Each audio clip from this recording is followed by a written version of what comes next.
हाय नमस्कार। अभी कुछ देर पहले खबर आई है कि महाराष्ट्र के deputy chief minister Ajit Pawar ji का एक प्लेन क्रैश में निधन हो गया। एंड वेरी फ्रैंकली किसी की भी मौत हो, हर एक इंसान को दुख होना चाहिए, उतना ही मेरा दुख है। मतलब इट डजेंट मैटर कि वो डिप्टी सीएम थे कौन थे, हर एक आम इंसान कोई भी हमारे जानकारी में मृत्यु होती है। ठीक है, वो पॉपुलर इंसान थे, बड़े पॉलिटिशियन थे, इसलिए मीडिया कवर कर रही है। मेरा वीडियो बनाने का सिर्फ पर्पज़ ये है कि इससे वेरियस लर्निंग्स, और ठीक है महाराष्ट्र की पॉलिटिक्स में क्या होगा दैट्स अ सेपरेट थिंग, लेकिन लर्निंग यही है सबसे पहले कि अगर आप इसको कॉर्पोरेट की भाषा में समझें या बिज़नेस की भाषा में समझें, सम टाइम हम ज़िंदगी अपन लड़ते रहते हैं, we are very competitive with each other, and then you realise suddenly कि जिसके साथ आपका मेन कॉम्पिटिशन था उसको भगवान उठा के ले गया। विच मीन्स अगर मैं सिर्फ 2 मिनट के लिए बोलूँ, जैसे मैंने बोला कि महाराष्ट्र की पॉलिटिक्स के बारे में वीडियो नहीं है, तो एनसीपी के दो, स्पेशली एनसीपी पार्टी को जहाँ से वो बिलोंग करते थे, 2 फैक्शन हो गए थे। अब ये जो छोटी पार्टियाँ होती हैं which are driven by one individual, and the one individual was Ajit Pawar, तो there is no second person. उसका बेटा बहुत छोटा, और बेटा कोई अखिलेश या तेजस्वी नहीं है, मतलब he is nobody right now. तो ठीक है टेम्परेरीली शायद कुछ हो जाए, बट आई एम श्योर कि he will not gate deputy CM position.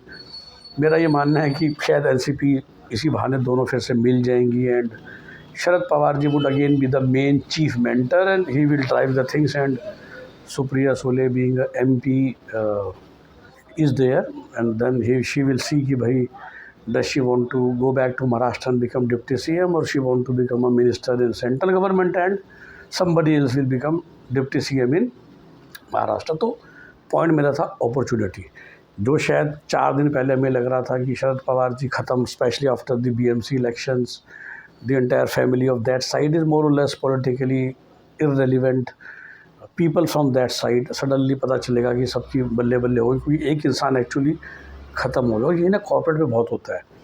तो कई बार लोग मुझे पूछते हैं और मैं कहता हूँ कि somebody is able to do a very good job in a very good company spite of being a very mediocre person। मैं नाम नहीं लेना चाहता, बट मेरे साथ भी हुआ था ऐसा, when I was working in a large company, कि एक इंसान था जो बिल्कुल बिलो एवरेज था। हम हर बार सोचते थे कि PIP करके उसको निकाल देंगे, लेकिन जब उसका टाइम आता था उससे पहले उसका बॉस इस्तीफ़ा देके, जो बहुत अच्छा एम्प्लॉय हुआ करता था, अक्सर दूसरी कंपनी ज्वाइन कर लेते थे, and then suddenly you become a critical resource. अब क्रिटिकल रिसोर्स तुम बन गए तो आपको कंपनी ने फिर 12 महीने झेला कि वो बॉस का रिप्लेसमेंट आएगा, पहले वो कंपनी में सेटल हो जाए, उसके बाद तो आप एक स्ट्रॉन्ग एक्शन लोगे ना। तो सम टाइम किसी की किस्मत चमक जाती है, क्योंकि किसी दूसरे के साथ दुर्घटना हो जाती है, घटना हो जाती है, कोई दूसरा बंदा जॉब छोड़ के चला जाता है, कहीं ट्रांसफ़र ले लेता है, कहीं कुछ हो जाता है। तो ये बिज़नेस में भी होता है, ये कॉर्पोरेट्स में भी होता है, ये फैमिलीज़ में भी होता है। तो सम टाइम ना फ्रॉम एन आउटसाइड आप ये जज नहीं कर सकते कि जिसको जो मिल रहा है वो क्यों मिल रहा है। शायद कभी और उसकी काबिलियत से नहीं मिल रहा होता, उसकी किस्मत से मिल रहा होता है कि बस जो उसके आस-पास के सर्कमस्टांसेस ऐसे क्रिएट हो जाते हैं कि दैट पर्सन बिकम्स इंडिस्पेंसेबल। किसी को फैमिली वेल्थ मिल जाती है अचानक से, उस फैमिली वेल्थ से वो अमीर हो जाता है, not by his skills. So people can get rich because of किस्मत कम्प्लीटली, जो कि अब होने वाला है। जो तभी मैंने आपको आज ही वीडियो बना रहा हूँ। देखिए हमने तो एक किताब में 2008 में लिख दिया था, be the C of your life, जो मेरी बुक है, कि how luck and this kind of luck. So luck is not only sometime absolute, it is relative. कि वो उस एम्प्लॉय की लक हुआ करती थी कि जो उसका कॉम्पिटिटर था ना, वो हमेशा नौकरी छोड़ के चला जाता था। किसी फैमिली में हो जाता है, किसी पॉलिटिकल पार्टी में हो जाता है, जो भी एनसीपी में होगा, बिज़नेस वर्ल्ड में ऐसा हो जाता है कि आपकी कंपनी में ऐसा हो जाता है, आपके इंडस्ट्री में ऐसा हो जाता है, और उसकी वजह से किसी दूसरे का भला हो जाता है, तो भी वो खास स्किल नहीं है उस इंसान के पास। तीसरा सबसे इम्पोर्टेंट जो मैं हमेशा कहता हूँ for learning from this incidences is please create your backups. तो चलो अजीत पवार जी तो चले गए, और मुझे याद है जयललिता का इंटरव्यू जब लोगों ने उनसे ही पूछा, तो उसने बोला कि एक्चुअली मतलब you can find on Google कि भाई व्हाट इज़ योर बैकअप, जब आप नहीं रहेंगी तो आपने सोचा है, क्योंकि आप तो the party is only known by Jayalalithaa and she doesn't had the kids the way Stalin had. तो ये most of the Indian political party other than BJP में भी कांग्रेस CPM जो बड़ी बड़ी पार्टीज़ रही हैं, बट बाकी हर जगह भी ना आपको पता है कि जैसे ममता बनर्जी ने टाइम से अभिषेक बनर्जी को इंट्रोड्यूस कर दिया, या मायावती जी ने भी टाइम से वो आकाश आनंद को इंट्रोड्यूस करा, या RJD में तेजस्वी, या समाजवादी पार्टी में अखिलेश, या तमिलनाडु में स्टालिन, अब उनका बेटा भी आ ही चुका है, Udhayanidhi I think Maran. JDS में कुमारस्वामी का भाई, उनके बच्चे, but by chance Ajit Pawar ने उतना नहीं किया था, दो ही गिव टिकट राज्यसभा, मतलब जितने सालों से ये हैं, क्योंकि he is deputy CM I think for 25 साल, लेकिन that grooming, I am not saying बच्चे को करना चाहिए, बट सेकंड पर्सन को भी उतनी ही लाइमलाइट देना ताकि आपके बाद वो संभाल सके, चाहे वो पार्टी हो चाहे वो बिज़नेस हो। और अगेन हम ये काम गड़बड़ करते हैं। Now I am talking from own perspective. Plan B वाला जो केस होता है, सो इज़ फैमिलीज़, मतलब कभी बार तो ऐसा होता है कि फैमिलीज़ में कुछ ऐसे कांड हो जाते हैं, डेथ हो जाती है, और बाकी फैमिली मेम्बर्स को पता भी नहीं होता कि उस फैमिली के पास कितनी वेल्थ है, कहाँ कहाँ उनकी इन्वेस्टमेंट है, किसको देना है किसको लेना है, क्योंकि वो जो मेन इंसान था या वो शेयर करता नहीं था, या वो जब शेयर करना चाहता था कोई सुनता नहीं था, राइट। अब पहली समझदारी तो उस इंसान की है होनी चाहिए कि when you know that you are the critical resource, you are that central focus in any small business. देखिए इन्फोसिस, टीसीएस टाइप की बड़ी कंपनियों में एक इंसान से फ़र्क नहीं पड़ेगा, क्योंकि इन्होंने सिस्टम्स बना रखे हैं। बट यही सिस्टम, और इसलिए one of the best subject that we studied in IIM Bangalore was risk management, and this is called risk management. Again, just to share with you, I get very surprised. I have a friend जो शायद इस video को सुनेगा, जिसकी family का ये rule है कि अगर 6 लोग इकट्ठे जाएंगे and they have a car which can sit 7 people, they will never travel in a single car. और ये रूल पता है, कहते हैं फैमिली की सबसे बड़ी लेडी, मेरे फ्रेंड की मम्मी ने बनाया है, who is not a business woman और who is not very educated, but और ये रूल बहुत सालों पहले बना दिया गया था, क्योंकि वो समझती है कि हादसा कभी भी हो सकता है।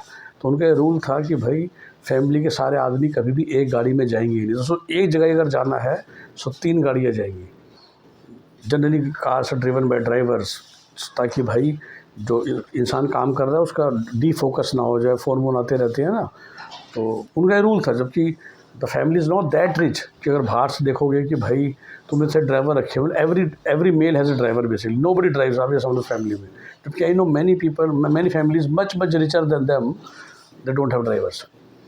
तो ये होता है रिस्क मैनेजमेंट, जिसको हम बिल्कुल ना इग्नोर करते हैं लाइफ में। तो again as a small time owner, और अरे चाहे उसका परिवार ही संभाले, बट आपको ऐसे सिस्टम तो बनाने पड़ेंगे ना कि आपको अचानक कुछ हो गया तो आपका छोटा भाई या आपकी वाइफ या आपका बेटा उस वेंचर को संभाल सके, और वो इतने बड़े हैं, या आपका कोई ट्रस्टेड एम्प्लॉई संभाले और आपकी फैमिली, क्योंकि आप चाहेंगे कि उसके जो फ्रूट्स हैं आपकी लेबर की वो तो आपको फैमिली में ही मिले। And so is the individual decisions, individual finances, कहाँ पड़े हैं कितने पड़े हैं, मतलब एक्चुअली फैमिली में सोचो किसी को नहीं पता होता। मैं तो ऐसे एग्जाम्पल्स जानता हूँ कि लोगों को शायद पता भी नहीं चला था कि भाई तुम्हारा इतना पैसा यहाँ पड़ा था, और बंदा चला गया और जिसके पास था उसकी मौज हो गई। आपने किसी को बस 10 लाख 20 लाख दे रखे थे, या पेमेंट आनी थी, घर में किसी को पता ही नहीं, ऐसे ही हादसा हो गया और वो 20 लाख तो उस बंदे के हो गए। तो ऐसा सब भी हो जाता है। तो रिस्क मैनेजमेंट को समझिए, और life is very valuable, but life कभी भी जा सकती है। The most ascertain thing in life is the life itself. ये हमारी किताब में एक चैप्टर भी था, और उसको देखिए समझिए। जब इतने बड़े इंसान भी प्लेन क्रैश में जा सकते हैं, तो आम इंसान कभी भी जा सकता है। भगवान ना करे कोई बेमौत जाए, लेकिन कम से कम पढ़े लिखे और अनपढ़ में ये तो फ़र्क है, जो रियल पढ़े लिखे हैं वो एटलीस्ट इस चीज़ को अप्रिशिएट करते हैं, समझते हैं कि जो भी आप फ़िलहाल प्लान करके काम कर रहे हो वो काम उल्टा हो सकता है। तो what is your plan B, what is your plan C. Similarly personal life में, प्रोफेशनल लाइफ में, this kind of incidents can also happen. हम मेडिकल इंश्योरेंस आजकल तभी तो लेते हैं कि बीमार पड़ गए तो मेडिकल इंश्योरेंस है।